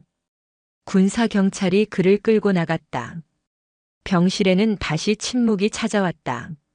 후련한가 선우야. 작은 아버지가 내게 다가왔다. 아니요. 나는 고개를 저었다. 아직 제 전쟁은 끝나지 않았습니다. 인천 창고 제 부대원들은 어떻게 됐습니까? 모두 조사를 받았지. 대부분은 박기태가 무서워서 입을 다물었던 방관자들이었어. 그들 역시 징계를 피할 순 없을 게다. 그 창고. 지금은 텅 비어 있다. 왕이 사라졌으니 쥐새끼들도 다 도망갔지. 부대 전체가 마비됐어. 아무도 그곳에 가려 하지 않아. 작은 아버지는 내 침대맡에 앉아 내 손을 굳게 잡았다. 선우야. 이태준과 권혁준은 군사법원에서 재판을 받고 있다. 이변이 없는 한 둘 다 무기징역 혹은 사형을 면치 못할 거야. 잘 됐네요. 이수진은 모든 혐의를 인정하고 정신감정을 받고 있다더군. 아마 평생을 군 병원이나 감옥에서 속죄하며 살게 되겠지. 썩은 뿌리는 모두 뽑혔다. 이제 남은 것은 그 썩은 뿌리가 파헤쳐 놓은 폐허를 복구하는 일이었다. 선우야. 자네에게 새로운 임무를 주려고 한다. 임무 말씀이십니까? 자네가 있던 그 인천 제3물류창고. 그 지옥 말이다. 작은 아버지는 그의 가방에서 작은 상자 하나를 꺼냈다. 그리고 그것을 내 침대 위 협탁에 올려놓았다. 육사 수석 졸업. 야전 근무 최우수. 그리고 이번 부패 척결의 1등 공신. 대통령 각하께서도 자네의 공을 높이 사셨다. 나는 천천히 그 상자를 열었다. 그 안에는 대위하 선우의 계급장보다 하나 더 많은 작대기 3개. 소령 계급장이 빛나고 있었다. 이건 대위 하선우는 어젯밤부로 전사했다. 그리고 오늘 소령 하선으로 다시 태어났다. 작은 아버지가 내 어깨를 짚었다. 육군 소령 하선우. 자네를 국군복지단 제3물류창고. 그곳의 책임자 단장으로 임명한다. 내 심장이 거세게 뛰기 시작했다. 원사 한 놈에게 짓밟혔던 내가 이제는 그 부대의 최고 지휘관이 되어 돌아가는 것이었다. 가서 내가 원하는 대로 그곳을 바꿔라. 내가 꿈꾸던 진짜 군대를 내 손으로 직접 만들어라. 이것이 이 작은 아비가 내게 줄 수 있는 최고의 보상이다. 나는 빛나는 소령 계급장을 움켜쥐었다. 차가운 금속의 감촉이 내게 새로운 사명을 일깨워주고 있었다. 나의 전쟁은 끝났지만 나의 진짜 임무는 이제 막 시작되고 있었다. 한 달이 지났다. 내 몸에 부러진 뼈들은 차가운 금속판과 나사로 고정되어 다시 붙었고 찢어졌던 비장은 아물었다. 하지만 내 영혼에 새겨진 흉터는 아물지 않았다. 아니, 나는 그것을 아물게 내버려 두지 않았다. 그것은 상처가 아니라 내 복수의 동력을 태우는 화염이었다. 나는 퇴원하던 날 국군 수도병원의 거울 앞에 섰다. 피와 먼지로 더러워졌던 전투복이 아닌 빳빳하게 다려진 새로운 전투복. 그리고 내 어깨에는 나를 짓밟았던 이수진의 것과는 비교도 할 수 없는 무게를 지닌 진짜 소령 계급장이 번쩍이고 있었다. 작은 아버지는 내게 말했다. 선우야. 복지단은 지금 유령 도시가 됐다. 권혁준과 이태준 라인이 통째로 뽑혀나가면서 아무도 그곳에 가려 하지 않아. 특히 내가 있던 그 인천 삼창고 그곳은 저주받은 곳이라고 불린다더군. 잘 됐네요. 나는 차갑게 대답했다. 악마들이 사라졌으니 이제 그 악마들이 싼 똥을 치울 차례죠. 제가 가겠습니다. 내 첫 출근 날. 나는 그 누구의 수행도 없이 홀로 전투 지프를 몰아 인천항의 제3물류창고 정문으로 향했다. 한 달 전 짐승처럼 끌려나와 헬기에 실려갔던 그곳. 위병소의 초병이 나를 보더니 귀신이라도 본 듯 사색이 되어 경례를 붙였다. 저 전진. 단장님, 오셨습니까? 문을 열어라. 육중한 철문이 열리고 나의 지프가 안으로 들어섰다. 거대한 창고 단지는 을씨년스러웠다. 박기태의 수하들이 줄줄이 잡혀가고 이태준의 윗선까지 모조리 무너지자 부대의 기강은 완전히 해체되어 있었다. 나는 연병장 한가운데에 차를 세웠다. 그리고 내렸다. 전 인원 5분 내로 연병장으로 집합한다. 단 한 명도 빠짐없이. 내 목소리가 확성기를 타고 텅 빈 부대 전체로 울려 퍼졌다. 5분이 지나자 사무실과 창고 구석구석에 숨어있던 병사들과 부사관들이 하나둘씩 억지로 끌려 나온 죄수들처럼 연병장에 모여들었다. 그들의 얼굴은 제각각이었다. 공포, 호기심, 그리고 경멸. 내가 박기태에게 짐승처럼 짓밟히던 그날 밤 창문 뒤에 숨어 이불을 뒤집어 쓰고 있던 바로 그 방관자들이었다. 나는 천천히 그들 앞을 걸었다. 100여 명의 시선이 내 어깨에 달린 소령 계급장과 아직 흉터가 채 아물지 않은 내 얼굴을 번갈아 후쳤다. 내 얼굴이 볼만하지. 내가 입을 열었다. 기억하나. 한 달 전 바로 이 연병장 구석에서 내가 어떤 꼴을 당했는지. 몇몇이 시선을 피했다. 너희들은 봤다. 들었다. 그리고 외면했다. 나는 한 부사관 앞에서 멈췄다. 그는 내가 박기태의 사무실로 끌려갈 때 나를 보고도 황급히 자기 방으로 숨어 들어갔던 자였다. 너는 내 동료가 죽음으로 끌려가는 것을 보고도 문을 잠갔지. 소령님, 그건 입 다물어. 내 불호령이 연병장을 울렸다. 너희들의 침묵이 박기태의 무기였고 너희들의 비겁함이 이태준의 방패였다. 너희들은 가해자가 아니라고 생각하겠지. 천만에. 너희들은 이 썩은 시궁창을 만든 공범이다. 나는 단상으로 올라갔다. 오늘부로 육군 소령 하선우. 국군복지단 제3물류창고 단장직을 명받았다. 그들은 숨을 죽였다. 나는 너희들을 용서하러 온 것이 아니다. 나는 박기태의 오른팔 역할을 하며 그에게 아첨하고 떡고물을 받아먹던 2명의 상사를 지목했다. 그들은 내가 단장이 되어 돌아오자 가장 먼저 내게 줄을 서려고 아양을 떨던 자들이었다. 최 상사, 황 중사. 예. 소령님. 너희 둘은 박기태가 횡령한 장부를 조작하고 김일병의 어머니를 협박하는데 동조했지. 그리고 내가 돌아오자마자 내게 새로운 충성을 맹세하려 했더군. 그들의 얼굴이 하얗게 질렸다. 나는 너희 같은 썩은 쥐새끼들의 충성 따위는 필요 없다. 나는 손짓했다.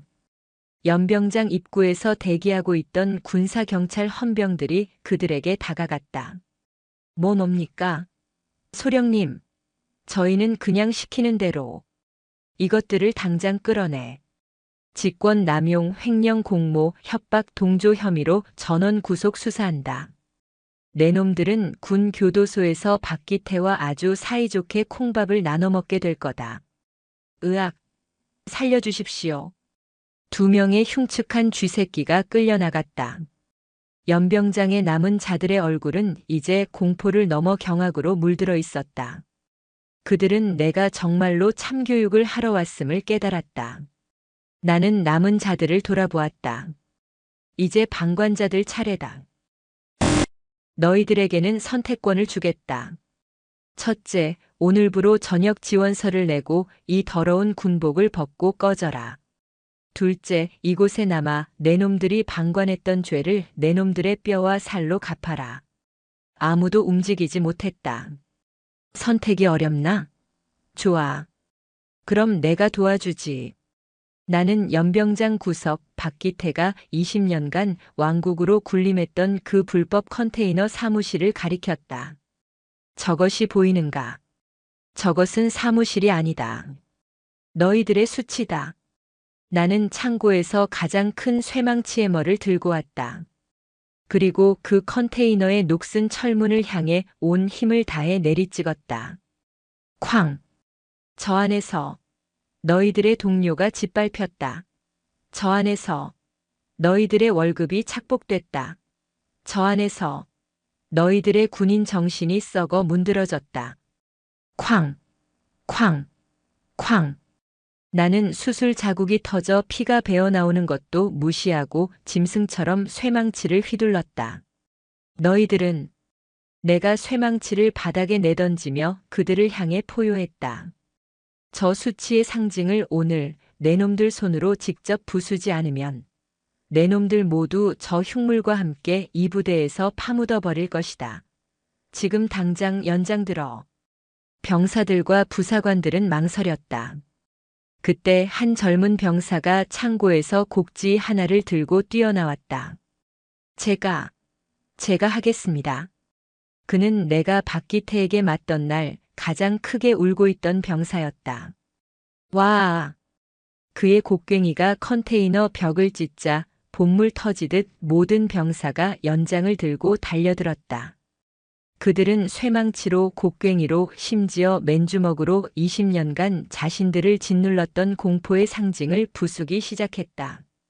그것은 단순한 철거가 아니었다. 썩은 과거를 도려내는 의식이었고 지옥에서 돌아온 지휘관이 주관하는 피 끓는 참교육의 시작이었다. 박기태의 왕국은 먼지가 되어 사라졌다. 20년간 그 누구도 감히 열어보지 못했던 그 흉물은 반나절 만에 앙상한 뼈대만 남아 해체되었다. 병사들은 땀과 먼지로 범벅이 되었지만 그들의 눈에는 한 달 전의 공포와 냉소가 아닌 기묘한 광기와 해방감이 서려 있었다.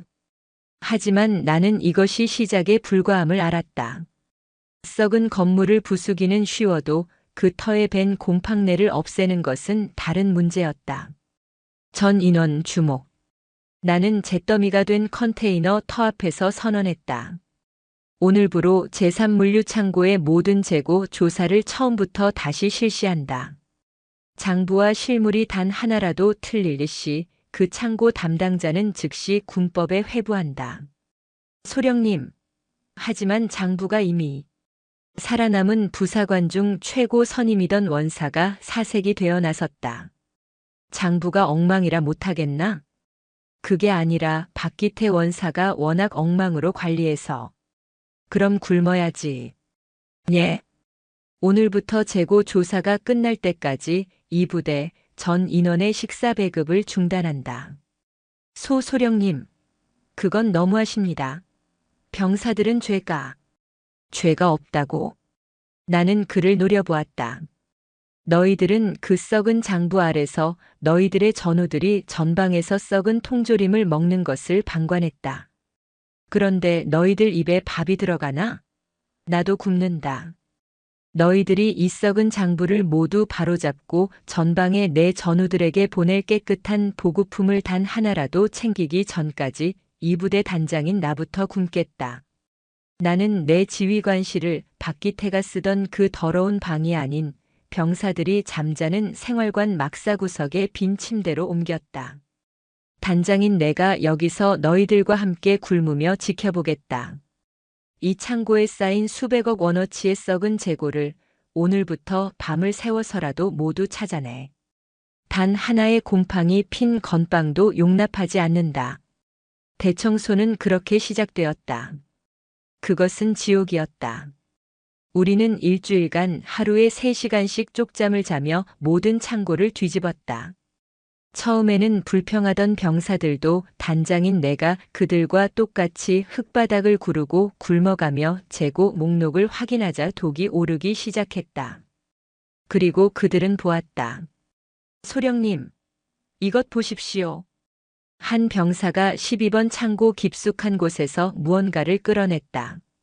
그것은 장부상 폐기 처리된 그러나 실제로는 민간에 빼돌려질 예정이었던 수천 박스의 새 전투화와 방한복이었다. 이런 개자식들. 병사들의 입에서 욕설이 터져나왔다. 자신들이 추위에 떨 때 자신들의 피복이 이렇게 창고 구석에서 썩어가고 있었다는 사실에 대한 배신감이었다. 분노는 강력한 동력이 되었다. 우리는 일주일 만에 이태준과 박기태가 숨겨둔 장부에서 사라진 수백억 원대의 군수품을 모두 찾아냈다. 그리고 나는 그 모든 작물을 연병장에 쌓아두고 모든 방송국 기자를 다시 불렀다. 국민 여러분, 이것이 이태준과 그 일당이 우리 장병들의 피를 빨아 숨겨두었던 재산입니다. 저는 오늘 이 재산을 원래 주인에게 돌려주고자 합니다. 나는 그 자리에서 내가 찾아낸 모든 방한복과 전투화를 가장 춥고 열악한 전방 부대에 즉시 배송하라고 명령했다. 하지만 진짜 문제는 지금부터였다. 소령님, 큰일 났습니다. 새로 임명한 내 부관 강직한 성품의 김대위가 뛰어들어왔다. 납품업체들입니다. 이태준에게 상납하던 그놈들이 계약을 파기하겠다고 합니다. 뭐라고?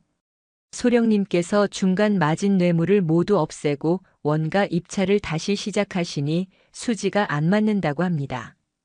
당장 내일 전군에 보급될 식자재가 들어오지 않을 거랍니다. 이것은 그들의 단체 행동이었다. 이태준은 잡혀갔지만 그와 결탁했던 썩은 민간 업체들의 카르텔은 여전했다. 그들은 내가 두 손 두 발 다 들고 자기들에게 다시 떡고물을 주며 매달릴 것이라 예상한 것이다. 멍청한 놈들. 나는 실수했다. 김대위. 지금 당장 육군본부에 연락해.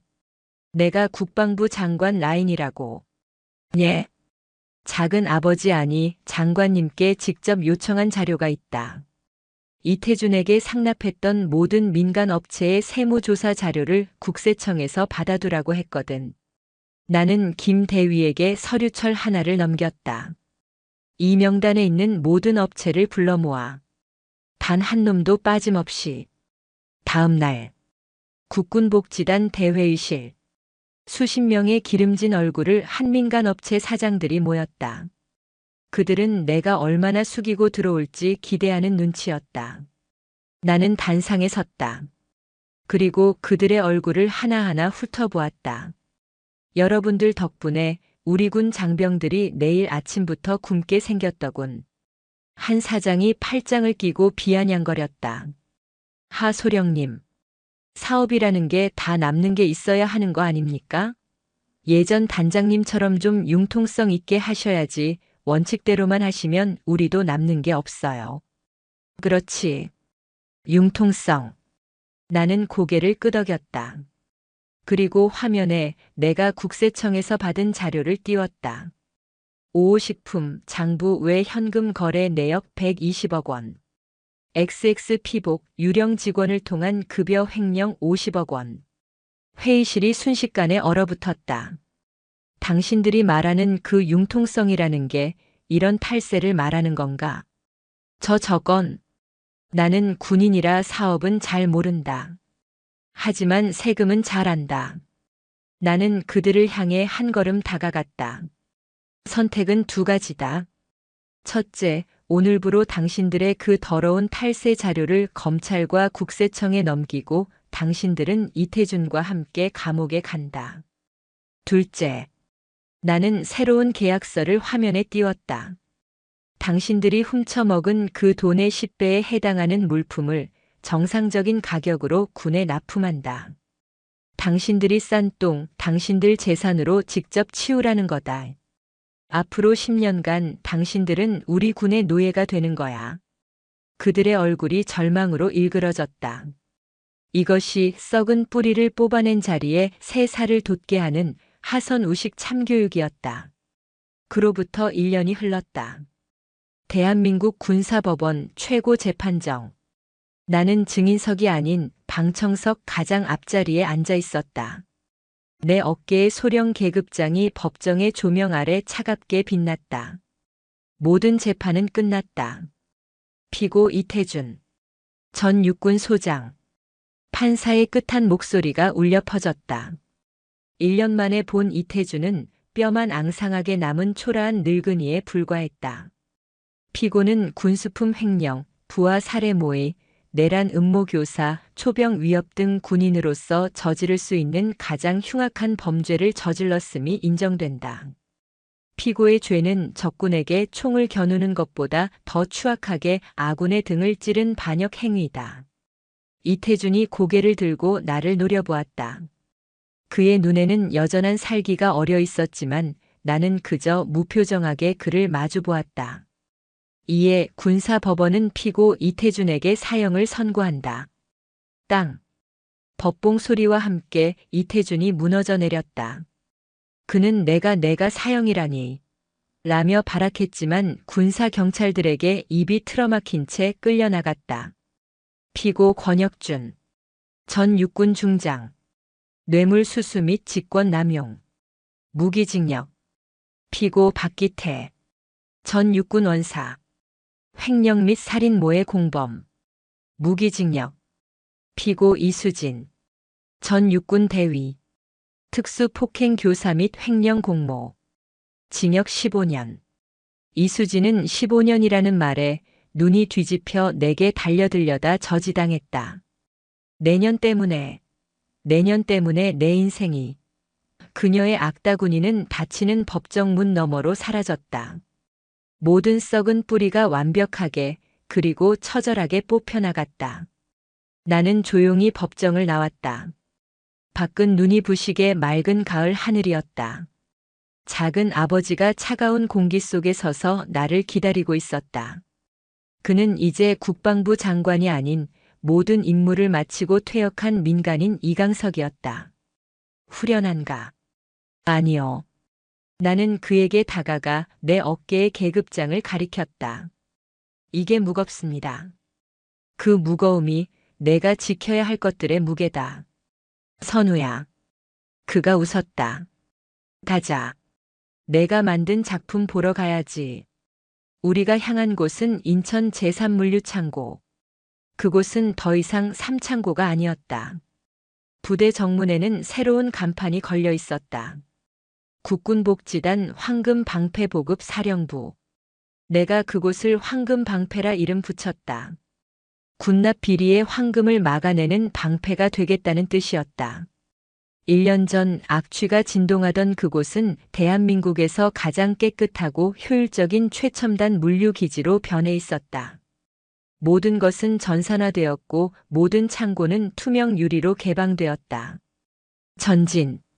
병사들의 경례 소리는 더 이상 공포에 질린 목소리가 아니었다. 그들의 눈에는 자부심이 가득했다.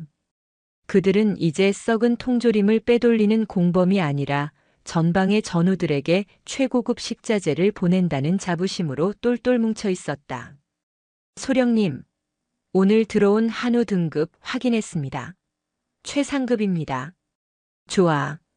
당장 강원도 12사단으로 보낼 준비해. 강원도 12사단. 내가 김일병을 보냈던 그 가장 춥고 험한 곳. 나는 작은 아버지와 함께 그곳으로 향했다. 헬기는 GOP 최전방 소초에 내렸다. 마침 저녁 식사 시간이었다. 오늘 메뉴는 황금 방패 부대에서 직송한 한우 스테이크다. 취사병의 우렁찬 목소리와 함께 병사들의 환호성이 터져나왔다. 불과 1년 전 썩은 어묵을 씹던 그들이 이제는 최전방에서 뜨거운 스테이크를 썰고 있었다. 나는 식당을 둘러보았다. 그리고 한쪽 구석에서 묵묵히 배식을 하고 있는 한 병사와 눈이 마주쳤다. 까맣게 그을린 얼굴, 다부진 어깨. 1년 전의 나약함은 사라지고 강인한 군인의 눈빛을 한 병사. 그는 일병 계급장을 떼고 이제 막 상병이 되어 있었다. 김상병. 그는 나를 보더니 들고 있던 배식 국자를 떨어뜨릴 뻔했다. 그의 눈이 거세게 흔들렸다. 나는 그에게 천천히 다가갔다. 그는 그 자리에 얼어붙었다.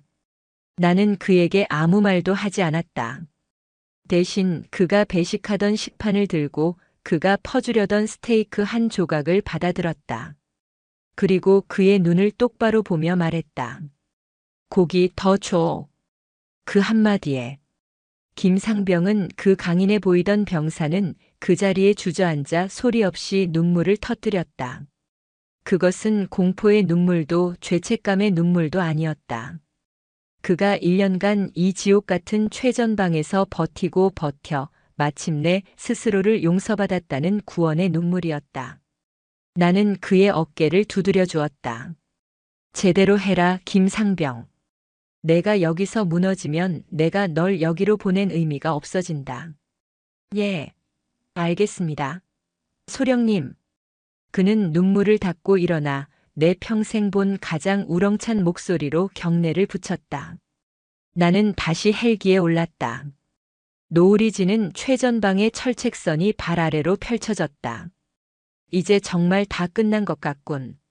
작은 아버지가 말했다. 아니요. 나는 내 어깨에 빛나는 소령 계급장을 매만졌다. 이제 시작입니다, 작은 아버지. 나는 인천항의 그 썩은 냄새 나는 창고를 잊지 않는다. 이태준의 그 비열한 눈빛, 이수진의 그 경멸 어린 웃음도 잊지 않는다. 썩은 뿌리 하나를 뽑았을 뿐이다. 이 거대한 군대에는 내가 보지 못한 곳에 또 다른 이태준이, 또 다른 박기태가 숨쉬고 있을 것이다.